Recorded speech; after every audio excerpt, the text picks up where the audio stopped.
नमस्कार दोस्तों, स्वागत है आप सभी का एचपी एग्जाम अफेयर्स में। आज की क्लास हमारी सिरमौर डिस्ट्रिक्ट के ऊपर रहने वाली है। यह आपका एचपीजी की सीरीज का 34th लेक्चर है। चलिए आज की क्लास को शुरू करते हैं।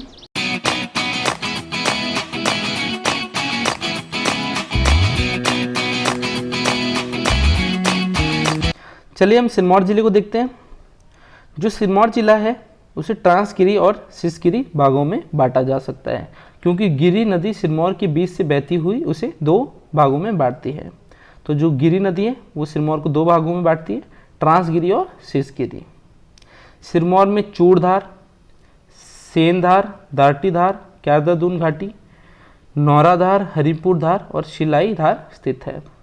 तो कुछ तो ज़्यादा इंपॉर्टेंट है, जैसे क्यारदादून घाटी होगी, चूड़धार होगी, सेंधार होगी, दार्टीधार होगी। तो इनके बारे में आपको पता होना चाहिए कि ये सिरमौर में स्थित है। साथ ही जो चूड़धार है वो सिरमौर की सबसे ऊंची चोटी भी है। अब हम नदियाँ देखते हैं। जो यमुना नदी है वो यमुनोत्री से निकलती है, यमुनोत्री उत्तराखंड में, और हिमाचल प्रदेश में प्रवेश करती है खाद्री माजरी से। और जो ताजेवाला है वहाँ से हिमाचल प्रदेश को छोड़कर उत्तराखंड नहीं सॉरी हरियाणा होगा, यहाँ पर थोड़ा गलत लिख दिया है, तो हरियाणा में जाती है।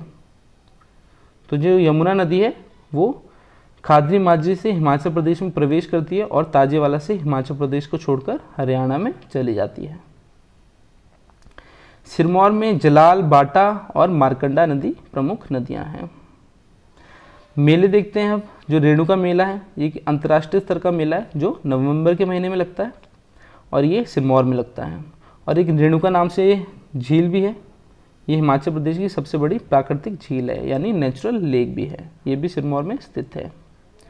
सुकेती फॉसिल पार्क है, इसकी स्थापना हुई थी 1972 में, ये भी सिरमौर जिले में है। तो सुकेती फॉसिल पार्क जिसकी स्थापना 1972 में थी, ये भी सिरमौर जिले में है। अब हम कुछ इंपॉर्टेंट पॉइंट्स देखते हैं सिरमौर से रिलेटेड। किंकरी देवी, इन्हें पर्यावरण संरक्षण के लिए राष्ट्रीय पुरस्कार मिला था, महारानी लक्ष्मीबाई पुरस्कार। तो किंकरी देवी ये सिरमौर की रहने वाली है, जिन्हें पर्यावरण सुरक्षा के लिए, संरक्षण के लिए राष्ट्रीय पुरस्कार भी मिला था।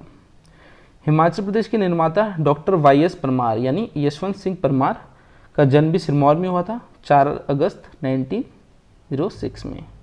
तो 4 अगस्त 1906 में जो डॉक्टर YS परमार थे, इनका जन्म हुआ सिरमौर में, और ये हिमाचल प्रदेश के पहले मुख्यमंत्री भी थे। साथ ही ये एक जज भी थे सिरमौर में, जिला एवं सत्र न्यायाधीश। तो सिरमौर में जज भी रह चुके हैं और बाद में ये हिमाचल प्रदेश के मुख्यमंत्री बनते हैं पहले। सिरमौर के राजवन में CCI सीमेंट फैक्ट्री स्थित है, जिसकी स्थापना 1980 में हुई थी। तो हिमाचल प्रदेश में टोटल 3 सीमेंट फैक्ट्री है।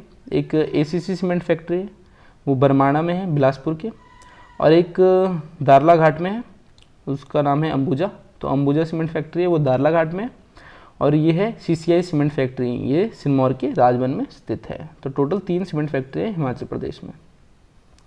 राजगढ़ को पीच वैली के नाम से जाना जाता है, क्योंकि यहाँ पर जो सर्वाधिक आड़ू होते हैं, तो पीच वैली के नाम से राजगढ़ को जाना जाता है। राजगढ़ सिरमौर में है, तो ये भी एक इम्पॉर्टेंट क्वेश्चन है।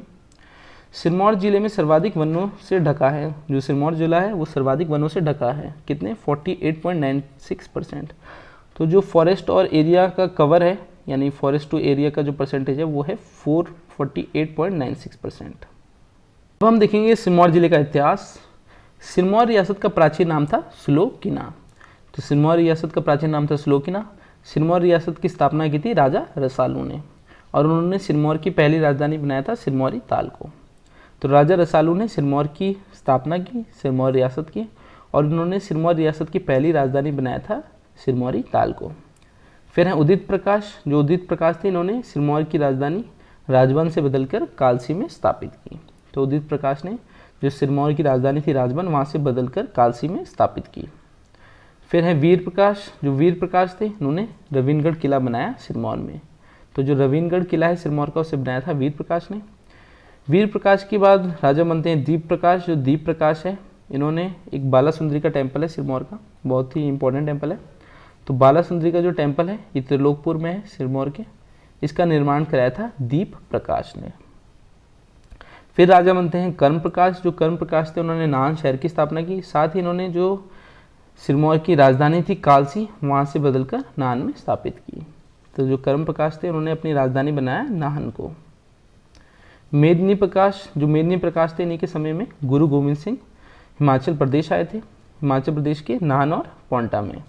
तो मेदिनी प्रकाश के टाइम पर गुरु गोविंद सिंह नाहन और पोंटा आए थे, और जो 10वां ग्रंथ लिखा गया है गुरु गोविंद सिंह द्वारा वो पोंटा साहिब में उसकी रचना की गई है।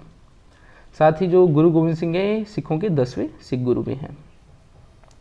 मेदिनी प्रकाश ने नाहन में 1681 में जगन्नाथ मंदिर का निर्माण भी कराया है। तो जो मेदिनी प्रकाश है इन्होंने जगन्नाथ मंदिर का निर्माण कराया है सिरमौर में, सिरमौर के नाहन में।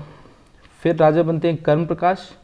कर्ण प्रकाश के समय में जो रंजौर सिंह थे, जो अमर सिंह थापा के पुत्र थे रंजौर सिंह, उन्होंने सिरमौर पर आक्रमण कर सिरमौर को अपने अधीन कर दिया 1809 में। और जो रंजौर सिंह थे उन्होंने जातक दुर्ग, जो जातक दुर्ग है उसका निर्माण करवाया। फिर है फतेह प्रकाश। फतेह प्रकाश ने शीश महल और मोती महल का निर्माण कराया। तो जो सिरमौर में शीश महल और मोती महल है उसका निर्माण कराया है फतेह प्रकाश ने। फिर राजा बनते हैं शमशेर प्रकाश। जो शमशेर प्रकाश है इन्होंने 1857 ईस्वी में जो विद्रोह हुआ था 1857 का, उसमें अंग्रेजों का साथ दिया था। शमशेर प्रकाश थे उनके शासनकाल में 1875 में नाहन फाउंड्री, 1867 में रानीताल बाग और 1868 में नाहन म्यूनसिपल कमेटी बनाई गई थी, यानी उसकी स्थापना की गई थी। तो कभी कभार क्वेश्चन थोड़ा डीप से भी आ जाता है, हम ऊपर से पढ़ते हैं। जैसे एग्जाम में एक बार आ रखा है कि रानीताल बाग कहाँ स्थित है, तो वो सिरमौर में स्थित है। तो इस टाइप के क्वेश्चन आ जाते हैं। अगर आप हायर लेवल एग्जाम की तैयारी कर रहे हैं, एचएस, एलाइड, नायब तहसीलदार, तो आपको डीप में ही पढ़ना पड़ेगा।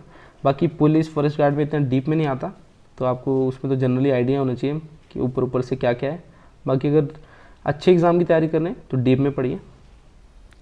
फिर है अमर प्रकाश।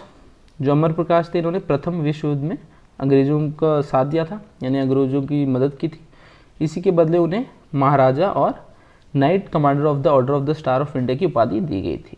तो जो अमर प्रकाश थे उन्होंने प्रथम विश्व युद्ध में योगदान दिया था, जिस कारण जो ब्रिटिश सरकार थी उन्होंने महाराजा और night commander of the order of the star of India की उपाधि उन्हें दी थी। जो अमर प्रकाश थे इन्होंने एक पुस्तकालय भी स्थापित किया था, महिमा पुस्तकालय, जो उन्होंने अपनी बेटी के नाम पर रखा था, जिसका नाम महिमा पुस्तकालय। तो ये हिमाचल प्रदेश का सबसे पुराना पुस्तकालय भी है। तो एक इम्पॉर्टेंट क्वेश्चन है, जो महिमा पुस्तकालय इसकी स्थापना की थी अमर प्रकाश ने, और ये हिमाचल प्रदेश की सबसे पुराना पुस्तकालय भी है। फिर है राजेंद्र प्रकाश। जो राजेंद्र प्रकाश है वो सिरमौर रियासत के अंतिम शासक थे। तो राजेंद्र प्रकाश सिरमौर रियासत के अंतिम शासक थे। फिर सिरमौर को 15 अप्रैल 1948 को हिमाचल प्रदेश का एक जिला बना दिया गया। तो उस समय जब 15 अप्रैल 1948 को हिमाचल प्रदेश का गठन हुआ तो उसमें 4 जिले थे, सिरमौर, चंबा, मंडी और मासूम। तो सिरमौर को 15 अप्रैल 1948 को हिमाचल प्रदेश का जिला बना दिया गया। तो सिरमौर से रिलेटेड कुछ ये इंपॉर्टेंट पॉइंट्स थे जो आपके एग्जाम में आ सकते हैं। आज की क्लास हमारी इतनी थी। अगर आपको ये वीडियो पसंद आई तो इस वीडियो को लाइक एंड शेयर जरूर कीजिएगा। Thank you.